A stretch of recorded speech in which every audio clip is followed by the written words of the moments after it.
a través de Cananga Televisión. Le damos los buenos días a la compañera Franci Suero. ¿Cómo está, Franci? Hola, muy buenos días amigos televidentes. Gracias por acompañarnos. Yo integrándome en esta segunda parte del matutino de Cananga. La noche estuvo bastante larga, pero aquí estamos de pie en guerra. Señor Leonardo, cuénteme a ver qué le pareció la sentencia de esta madrugada de las juezas con relación al caso eh, Coral 5G. Coral 5G en este caso.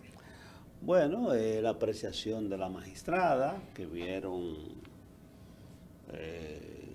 culpabilidad en los imputados, en este caso, por ejemplo, Adán Cáceres, que era el director del CUSEC, más bien la seguridad militar del presidente, fue condenado a 20 años de prisión y 200 salarios mínimos de multa.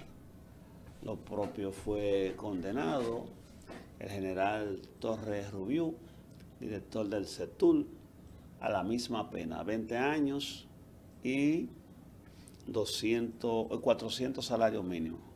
La pastora Rossi fue condenada a 15 años y 300 salarios mínimos. El hijo de ella fue condenado a 10 años y 200 salarios mínimos. Y así se reparten las penas entre los diferentes implicados. Asociación de malhechores, lavado de activos proveniente de corrupción.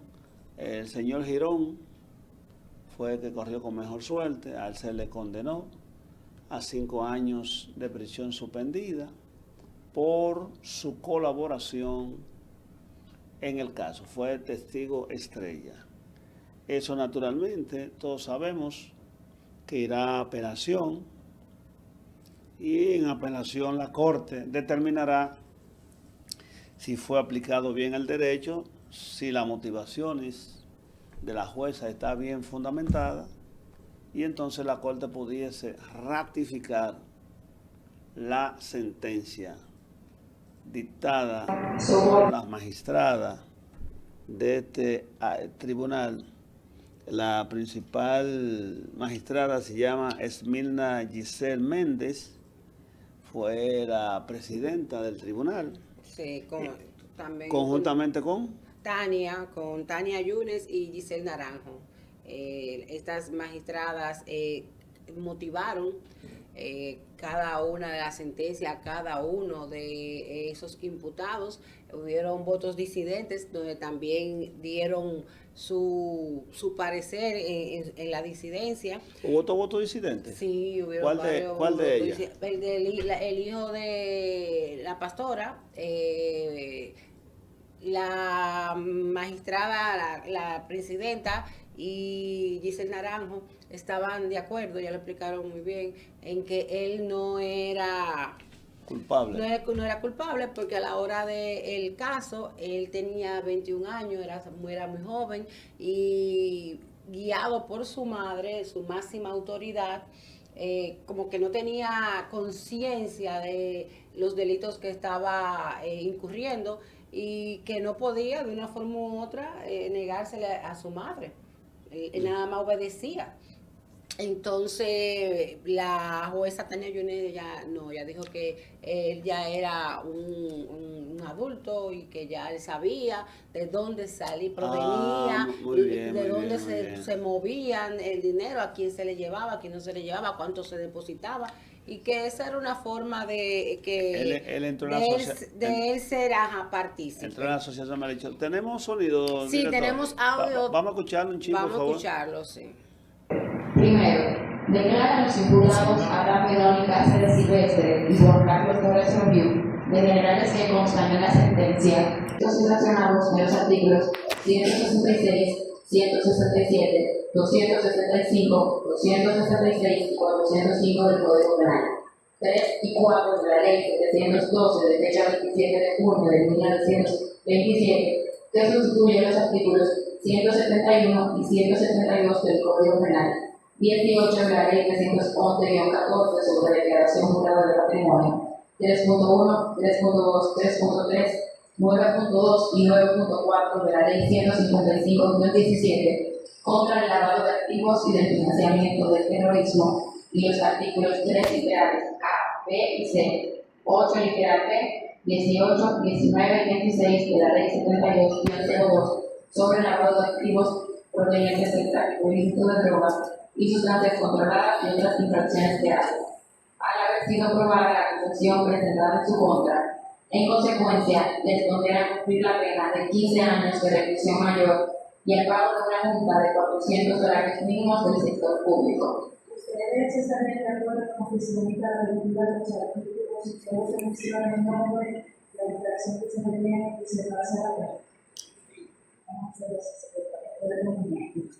Cuarto, declara a la diputada Rosy Evelyn Guzmán Sánchez, de generales que constan en la sentencia, culpable del crimen de incremento patrimonial y lavado de activos, agravado por haber sido cometido en asociación.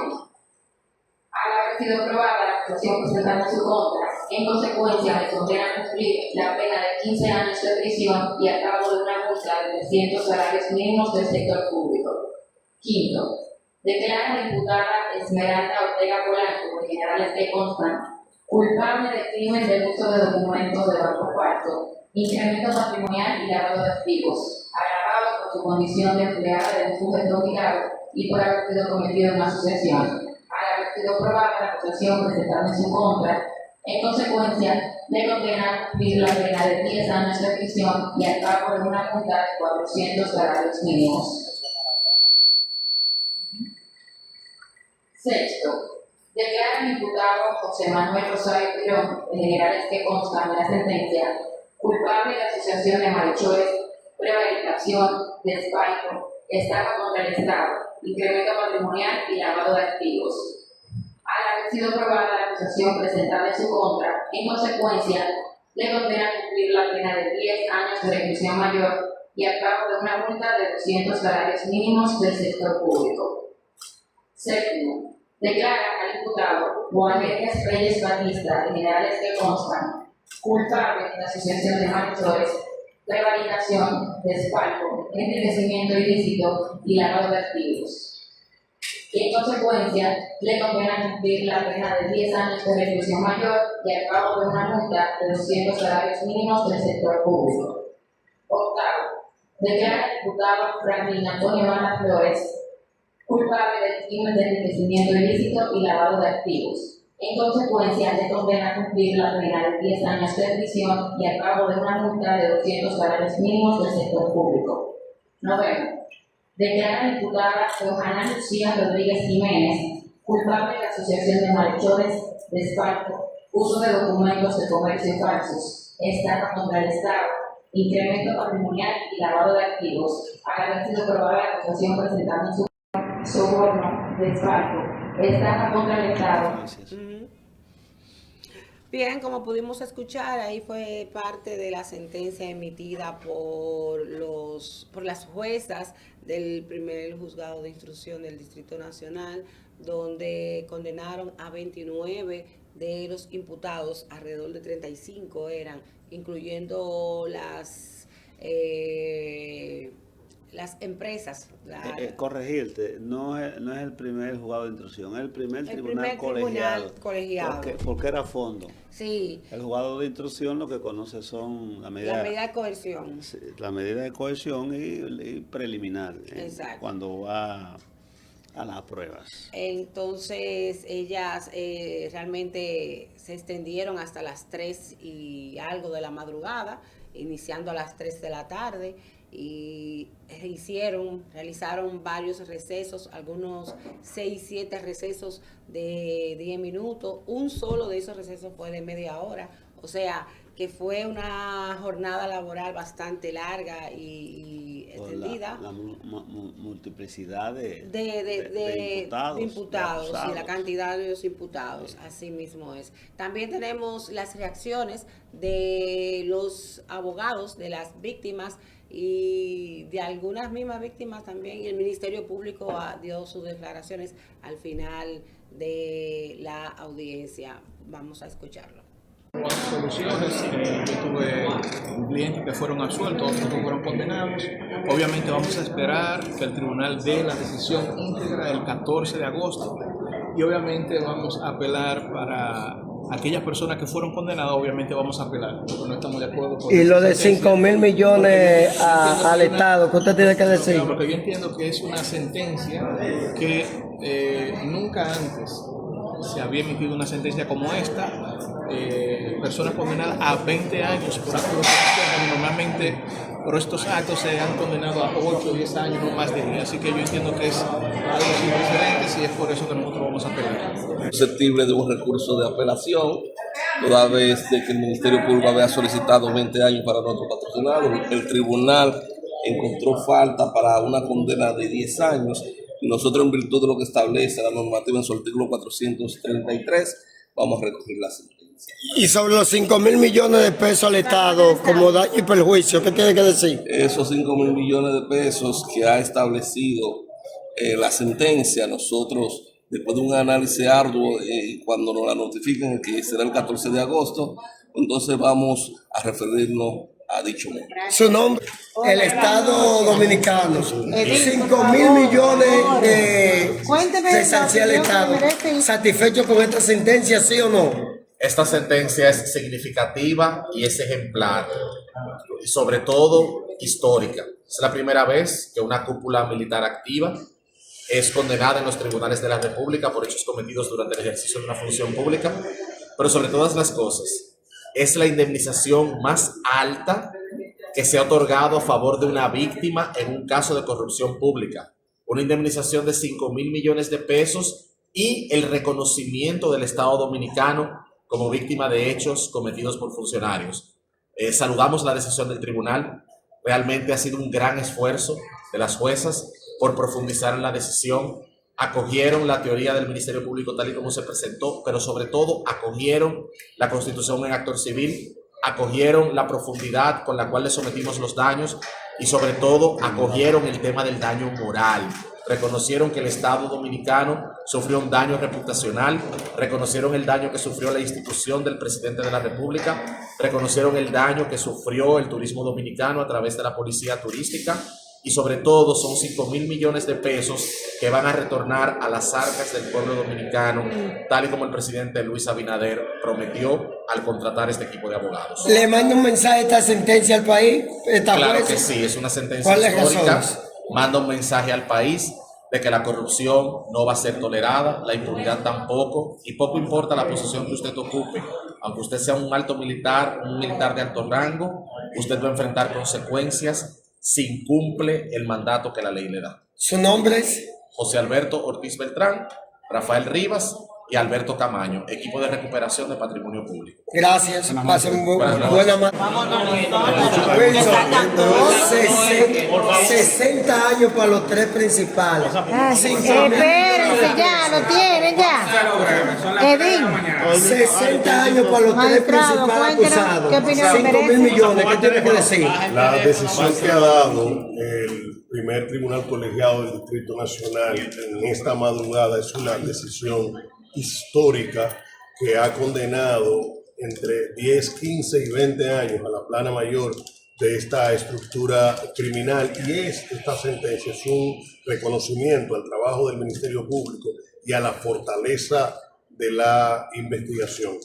Nosotros esperamos que en la medida que nosotros sigamos presentando las pruebas como lo hemos hecho hasta ahora, los tribunales sigan enviando señales de esta naturaleza que nos permitan seguir empujando la frontera de la impunidad. ¿Esperaría esa misma sentencia en los próximos casos? Como el caso Calamar. En este caso, el tribunal ha condenado a 29 personas. Evidentemente, esta es una sentencia ejemplar, como he dicho, y es una victoria del Ministerio Público. Muchas gracias. Ay, mi madre. Buen día, vayan bien. Bueno, escucharon ustedes parte de la sentencia, las declaraciones hechas por parte de la defensa y el Ministerio Público en cuanto a la satisfacción y, naturalmente, los demandante civilmente, que es el Estado Dominicano, donde se dice que hay 5.000 millones de pesos para el resarcimiento del Estado que fue afectado como ente importante. 5.000 millones de pesos ayuda bastante para la reforma fiscal que se quiere implementar. Ya no hay que buscar 40.000, nada más hay que buscar 35. Pero naturalmente esos 5.000 millones de pesos no van a entrar por ahora, porque esa sentencia tiene que ser ratificada, adquirir lo irrevocablemente juzgado, y entonces esos bienes deben ser vendidos en pública subasta, y eso coge un tiempo considerable.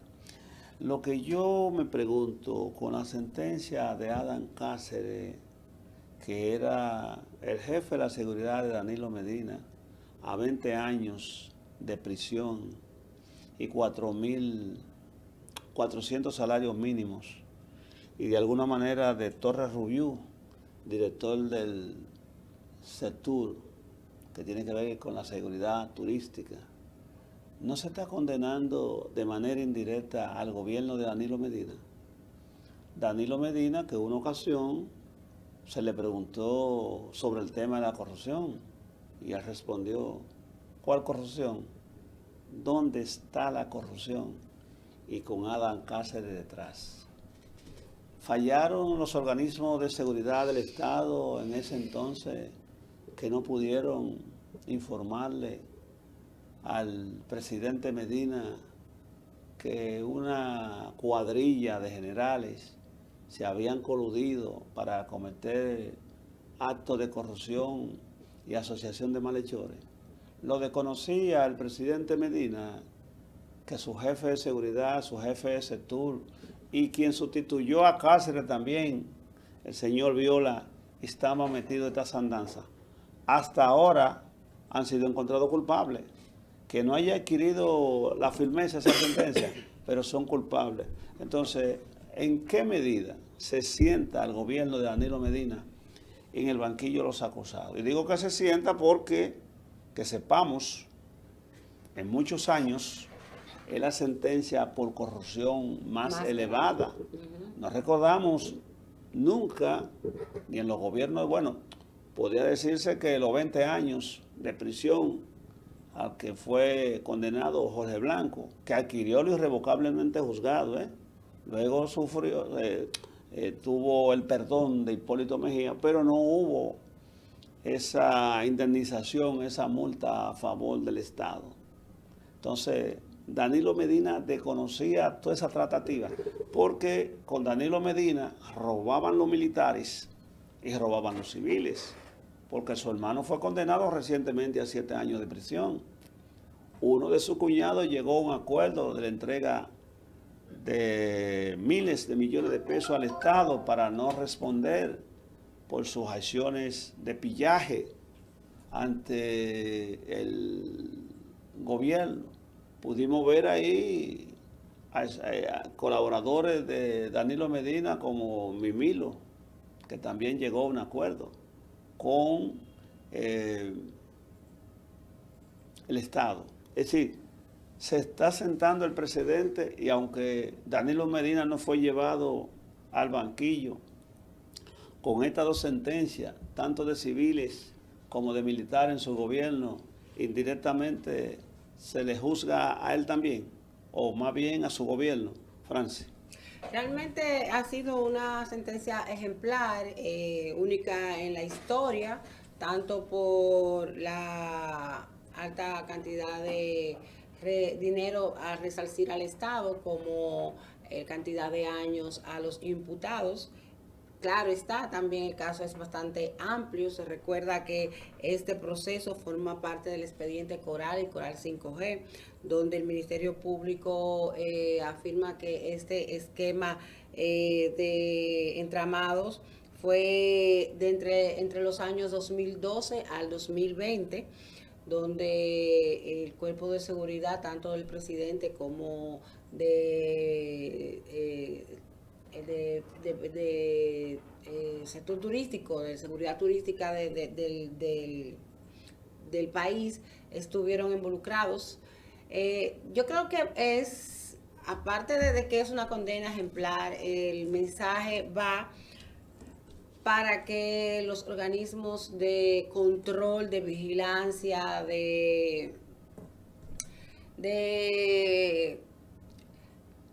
el gobierno tenga pendiente y se dé seguimiento a todos los organismos que manejan recursos del gobierno, puedan ser de una forma u otra vigilados y puedan ser transparentados.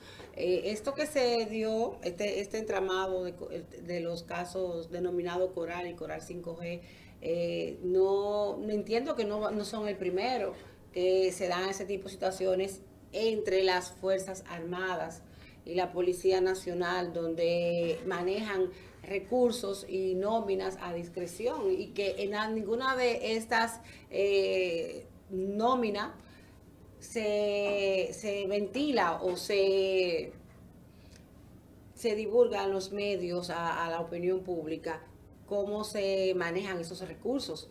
Entonces se presta a mucha situación.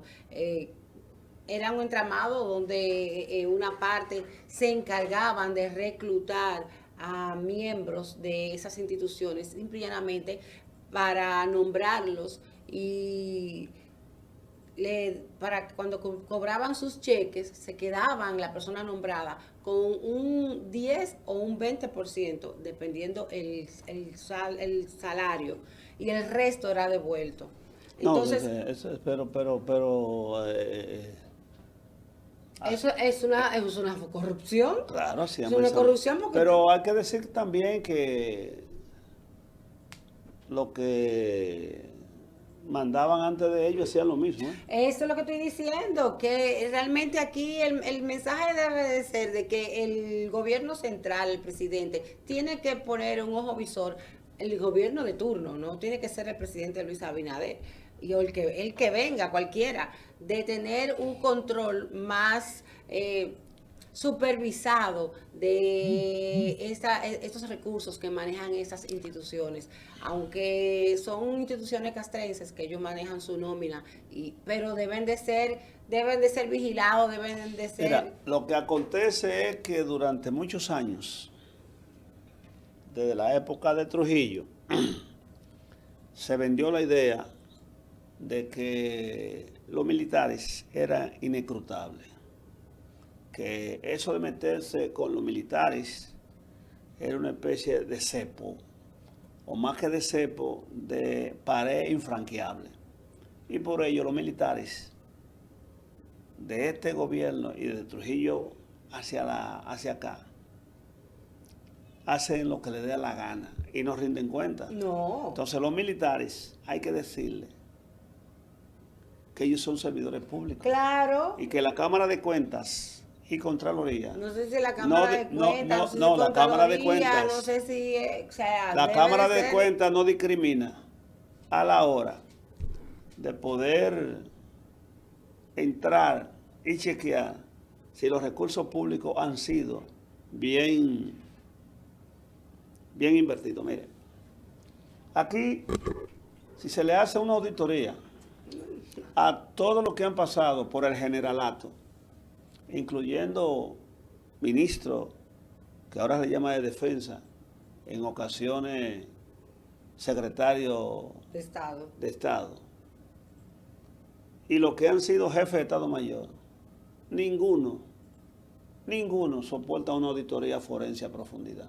Pero es que... Ninguno la resiste, por la cantidad de bienes materiales que poseen aquí y afuera, sin que los salarios que ganan alcancen para ellos. Pero es que de que alcanzan el rango de mayor, de capitán mayor, teniente coronel, ya tienen penthouse, tienen finca, tienen villas, o sea, sus hijos estudian en colegios privados costosos, o sea, Es mucho, tienen mansiones, o sea, ¿y cuánto gana? Hoy día ganan, ya tienen un mejor sueldo. Pero eso es 30 cheles para los Claro que sí, para ese tipo de vida, ese tipo de... Fíjate que esa fue una de las...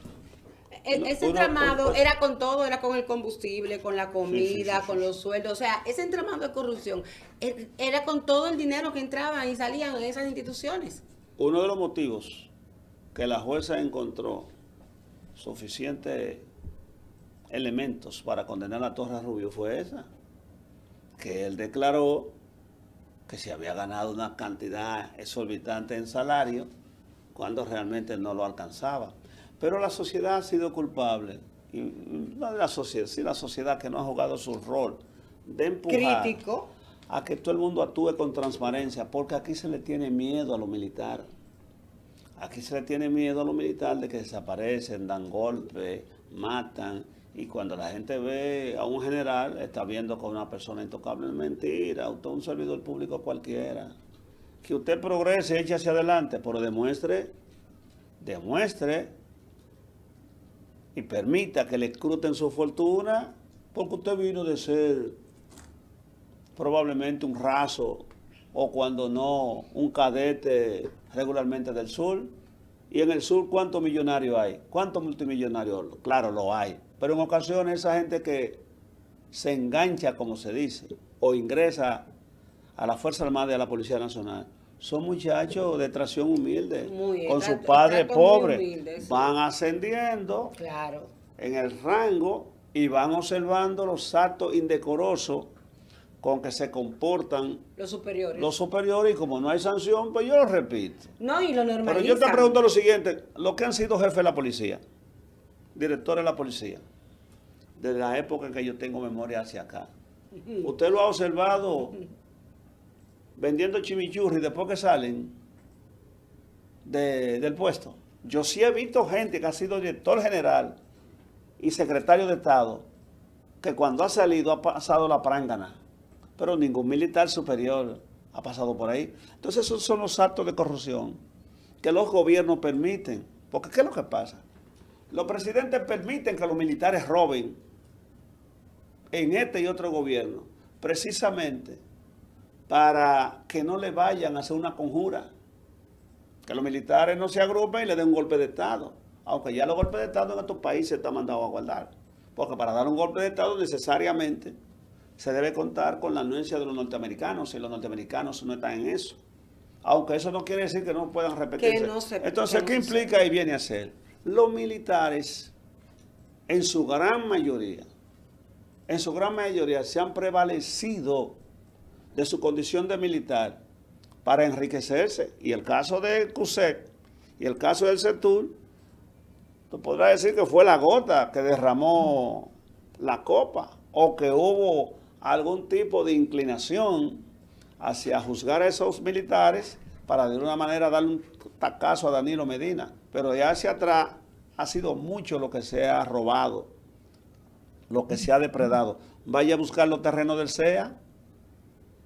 Vaya a buscar los terrenos del CEA, los millones y millones de tareas que tienen de forma ilegal todavía algunos. Generales. Eso era parte del rango de que lo ascendían. Bueno, pero si tú tienes tierra que la ha adquirido de forma ilegal, que no puedes mostrar el título, ¿por qué no se la quitan?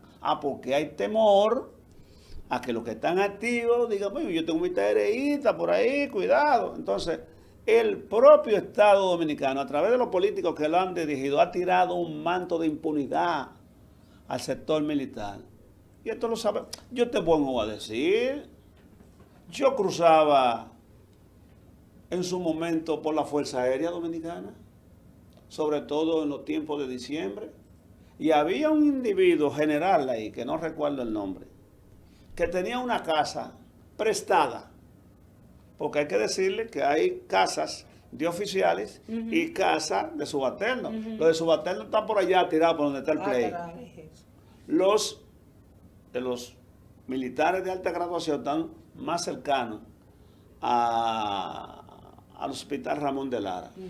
Y ese individuo en una casa prestada tenía varios carros de alta gama, que su sueldo no se lo justificaba, pero no tanto a eso, en 2 de diciembre hacía un decorado en la casa que tenía que venir una persona o de aquí, o de aquí para que supiera esa temática. Una cosa exorbitante de bella, pero exorbitante también de cara. ¿Y ese militar con qué cubría eso?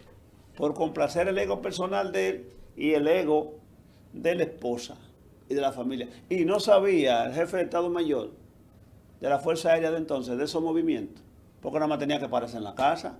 Hoy un militar con una casa prestada, ¿qué hace con 2 o 3 Mercedes-Benz ahí? ¿De dónde diablo lo sacaste? Explícale a la sociedad. Ahora, los mecanismos de control interno de la policía y de la Fuerza Armada no sirven para nada. No se pisan la manguera entre bomberos. No hay un asunto interno que investiga si un militar se está enriqueciendo. No, existe el Departamento de Asuntos Internos. Pues eso no sirve para nada. Ahora, porque ese tipo de asuntos internos no debió de llegar Es más, yo he estado en una ocasión, yo estuve ahí, con uno que no lo voy a mencionar, y usted veía recibiendo wiki de subalterno, que le llevaban bebida. Entonces yo te pregunto, si yo soy director de Asuntos Internos, general de la policía, y me llevan 1 litro de whisky o una caja de vino y yo lo acepto, cuando ese policía caiga en una situación de inmoralidad, de robo, lo que sea, yo lo voy a investigar. Y si lo investigo, lo voy a culpar. Le voy a tirar una sábana, porque primero es amigo mío, porque me va a decir, pero general, pero cuando yo le traje la botella de vino y de whisky, usted se la bebió.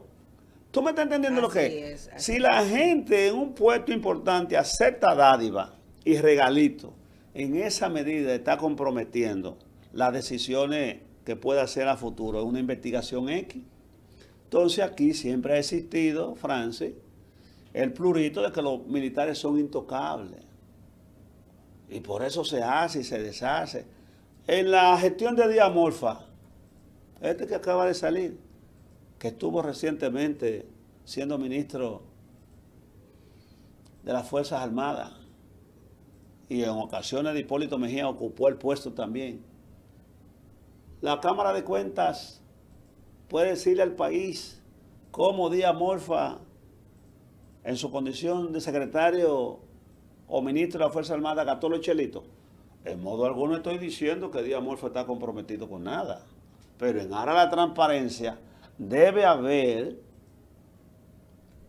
en una página, porque le exigen oficina de acceso a la información y a la transparencia a la institución. A las instituciones públicas. Ve a ver si los militares tienen oficina de acceso a la información. Ve, pregunta si la nómina de los militares la suben a esa oficina. Ve, pregunta si ese dinero que se gasta por la izquierda es transparentado, y a mí me pueden dar 100 millones de pesos para pagar Caliese, y yo gastar 5 y robarme el resto. Estoy mencionando ese cosas. Es un caso. Entonces te pregunto, la Cámara de Cuentas entró, por decirte la última administración, porque esta está en desarrollo. Sí, está en la administración de Díaz Morfa entró a decirle al país, publicarle y subirlo a la página web de la Cámara de Cuentas cómo fue la gestión de Díaz Morfa y los jefes de Estado mayores de las diferentes instituciones. Entonces déjese de eso, hombre. Por el miedo de que los militares dan pela, de que los militares desaparecen. Mentira del diablo, y esos tiempos son superados. El militar es un servidor público igual que cualquiera. Es un servidor público. Que tiene una posición de importancia, seguridad del Estado, pero no hay por qué tenerle miedo porque tengan pistola y tengan metralleta. Con relación a lo que Leonardo se refería, de que un funcionario público, no importa que sea civil o militar, no puede recibir regalos, presentes, porque se puede prestar ¿Eso corrupción? Ahí está el detalle. Por ejemplo, eso se cumple en entidades financieras. Yo sé que aquí se cumple. Un gerente de un banco no puede recibir, no se lo permiten, un regalo de un cliente. Pero en los Estados Unidos, el presidente actual usted le regala ese bolígrafo y no se lo está regalando a Donald Trump, se lo está regalando a la institución presidencia. Y ese bolígrafo va a un museo que cada presidente tiene de su tiempo. ¿Y cuántas cosas le han regalado al presidente de la República, Luis Abinader, aquí? No. ¿Cuántas cosas le han regalado y se queda con ellos? Bueno. Pero le regalaron al Danilo Medina, le regalaron a Leonel Fernández, le regalaron a Hipólito Mejía, le han regalado a todos. Entonces... Y ahí siguiendo con los militares, dejémonos de vaina, en una hombre. ocasión, y a mí me llegó la información que cuando llega un nuevo director de la policía, lo primero que hace es una agencia de vehículos del país, es que le manda la llave de una Pero aquí jipeta. una entidad de intermediación financiera, supuesta y alegadamente, a Candelier le regaló una villa. Una entidad de intermediación financiera que no está muy lejos de aquí. Wow. Nosotros estamos en la máxima, en la Kennedy con Tiradentes. La entidad de intermediación financiera a la que hago alusión está en la próxima esquina. Wow. Supuesta y alegadamente a Candelier, y eso no se dio como un escándalo. ¿Por qué le dieron esa casa a Candelier? ¿Qué favor le hizo? Digo, si fue que se le dio. Sí, claro. ¿Qué favor le hizo Candelier a los ejecutivos de esa entidad de intermediación financiera? Entonces no es así. Me exigen transparencia al empleadito de abajo que gana 5 cheles. Y los que están en la escala inmediatamente superior pueden hacer lo que les da la gana. Pero aquí hemos tenido, señores, jefes de operación de la Armada Dominicana y de la propia Dirección Nacional de Control de Drogas, que son los que le avisaban a los narcotraficantes cuando los norteamericanos tenían un operativo. Y gente que hizo prisión allá en los Estados Unidos. Andan por ahí calladitos, pero hicieron fortuna. Y me van a decir a mí que el jefe de Estado Mayor de la Marina de entonces no sabía eso. Es decir, su superior, el grado inmediatamente inferior a él, que está por debajo de él, a quien tenía que dar la información, se dedicaba a decirle a los narcotraficantes, hay un operativo en tal día, no venga, o hay un operativo en tal sitio, cabúllense. Le daba el pitazo, le daba la información. Y él hacía esas gestiones libremente, sin que el jefe de Estado Mayor de la Armada, de ahora la Marina, después supiera eso. Entonces esos son de los secretos que esta nación tiene que aprender, porque si vamos a luchar contra la corrupción es pareja. La corrupción no se va a acabar nunca, jamás. Bueno, no es que se acabe, es que se disminuya al máximo nivel, a lo más mínimo, porque recordemos que la corrupción es el cáncer que más lacera el desarrollo y el progreso de una sociedad. Solamente esos millones y millones y millones de pesos que se malversaron en cada una de esas operaciones que fueron desmanteladas por el Ministerio Público, investigadas y ya juzgadas y condenadas por esta, evitó que sí que construyeran más aulas, que se hicieran más hospitales, que equipos y materiales de esos hospitales no estuvieran, que más oportunidades para los jóvenes, bien, mejores salarios para las personas que no tienen salario mínimo, pero esperamos que esto sea un ejemplo para a partir de entonces los militares que están en todos los puestos, no solamente en el CUSET y el CETUR, sino en todos los puestos puedan tener una mejor administración y puedan tener un mejor desempeño de los fondos, de los recursos del Estado. Bien, nosotros hemos llegado al final. Leonardo, por el día de hoy, muy emocionante el tema. Rápidamente, ¿tú sabes lo que impide que el hombre sea corrupto? Los principios con que lo crió su familia, los valores y el temor a Dios. Así es, amigos, ahí es todo por el día de hoy. Recordarles que continúen con nuestra programación y mañana a la misma hora por el mismo canal. Nos vemos. Feliz resto del día y bendiciones.